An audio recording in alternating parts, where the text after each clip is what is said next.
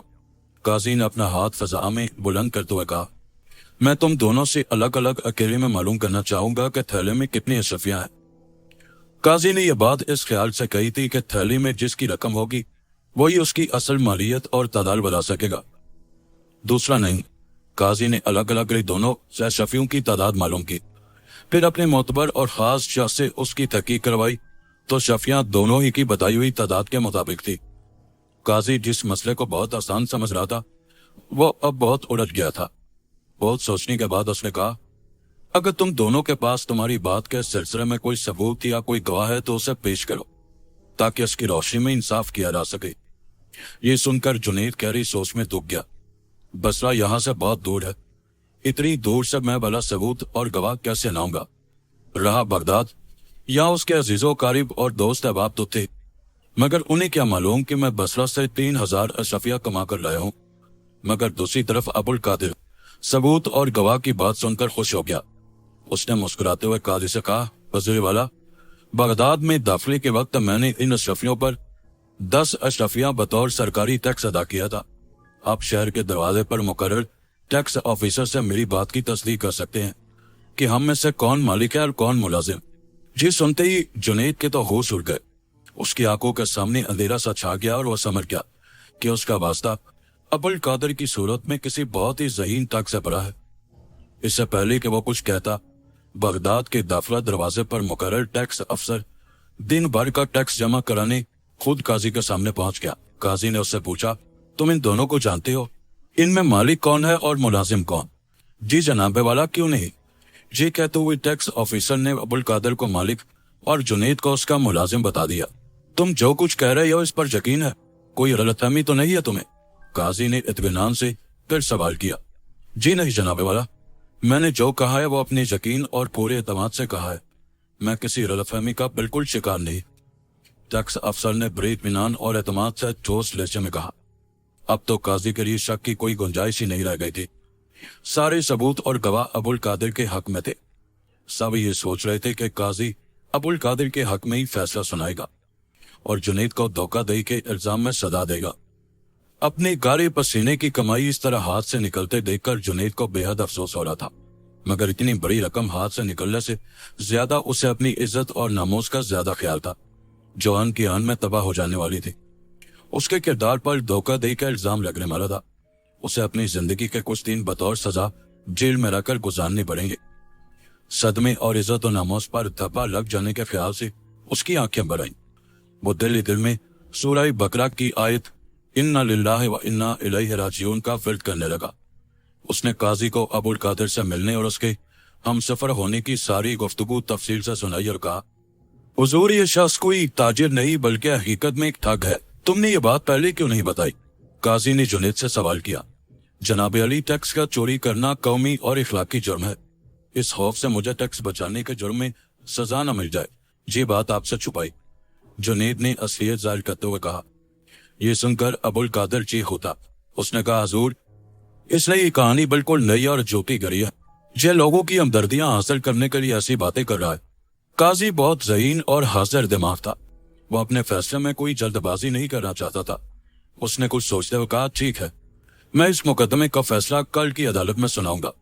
چونکہ ابتدائی تحقیقات کی صورت میں ابو القادر تھیلی کا مالک لگ رہا ہے، اس لیے وہ تھیلی اس نے ابو القادر کو ہی دلوا دی، مگر ان دونوں کو اپنی عدالت سے کہیں اور چلے جانے کی اجازت نہیں دی اور اپنے مہمان خانے میں ٹھہرا کر ان کی نگرانی کے لیے پہرے دار مقرر کر دیے۔ ابو القادر کو اپنی ذہانت سے خوب سوچ سمجھ کر کی گئی سازش پر مکمل اعتماد تھا، جبکہ جنید کو اپنی محنت اور اللہ تعالیٰ کی رحمت پر بھروسہ تھا۔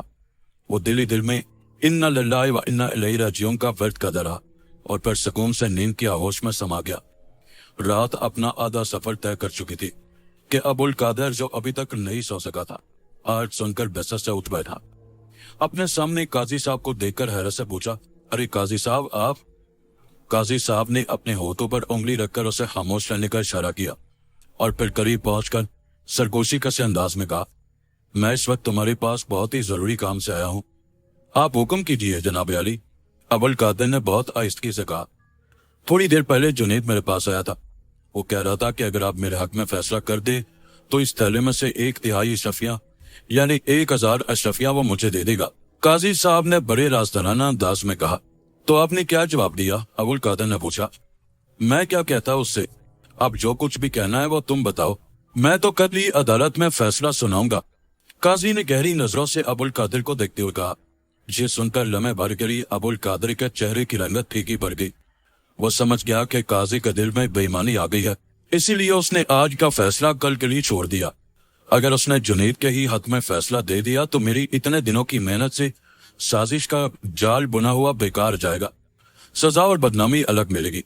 اگر وہ اسے آدھی اشرفیوں کی رشوت دے دے تو بھی 1500 اشرفیاں اس کو مل جائیں گی اور اس پر الزام بھی کوئی نہیں لگے گا۔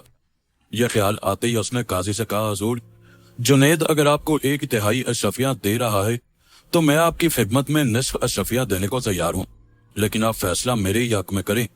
ٹھیک ہے، تم ابھی اسی وقت میرے حصے کی نصف اشرفیاں مجھے ادا کر دو اور بے فکر ہو کر سو جا، قاضی نے اسے مطمئن کرتے ہوئے کہا۔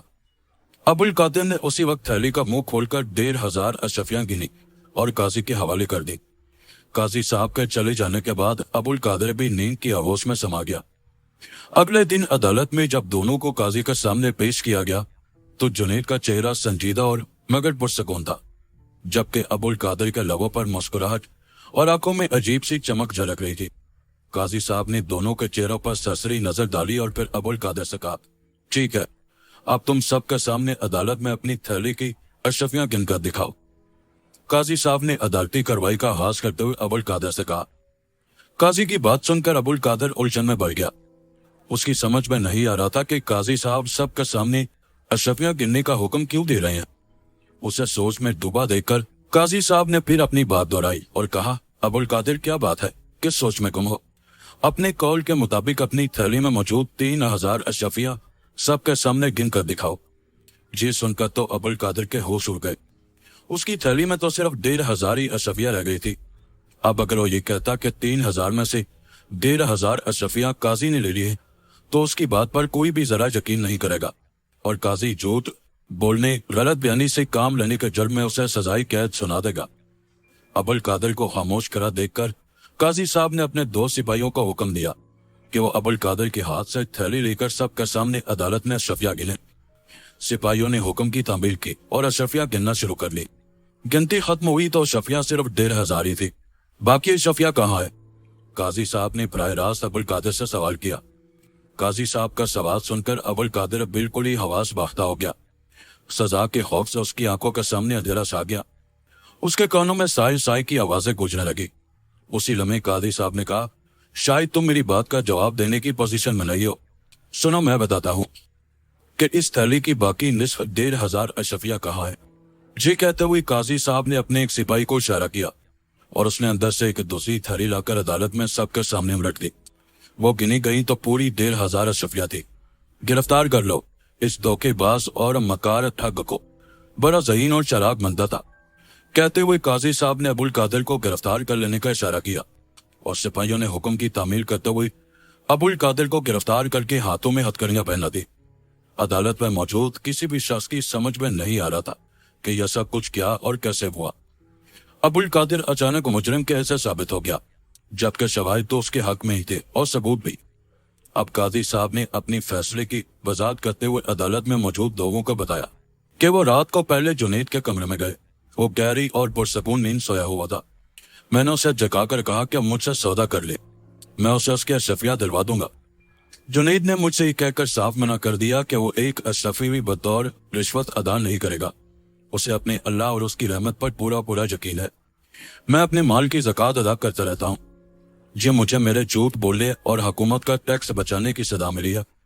میں رشوت دے کر دوسرا جرم نہیں کرنا چاہتا۔ پھر جب میں ابو القادر کے کمرے میں پہنچا تو یہ جاگ رہا تھا۔ میری آٹ سنتے ہی اٹھ بیٹھا۔ میں نے اس سے بھی یہی بات کہی اور یہ بتایا کہ جنید مجھے 1/3 اشرفیاں دینے کو تیار ہے۔ ابو القادر نے مجھے آدھے حصے کی پیشکش کی اور آدھی اشرفیاں گن کر بھی دے دی۔ یہ 1500 ہی اشرفیاں ہیں جو ابو القادر نے بطور رشوت مجھے ادا کی، اور یہی اس کے جرم کی اس کی سازش کا ثبوت ہے۔ واقعی جنید ان اشرفیوں کا مالک ہے اور یہ دھوکے باز ٹھگ ہے۔ قاضی صاحب کی وضاحت سن کر ابو القادر کا سر شرم سے جھک گیا اور جنید کا مرجھایا ہوا چہرہ پھول کی طرح کھل اٹھا۔ قاضی صاحب نے شفیع کی تھیلی سے دیتے ہوئے کہا، ٹیکس بچانے کی کوششوں میں بطور جرمانہ تمہیں 50 اشرفیاں خزانے میں جمع کرانے کی سزا دی جاتی ہے۔ اب تو سبھی قاضی صاحب کے انصاف اور ان کی ذہانت کی تعریفیں کرنے لگے اور جنید کو اس کی ساری رقم واپس مل گئی۔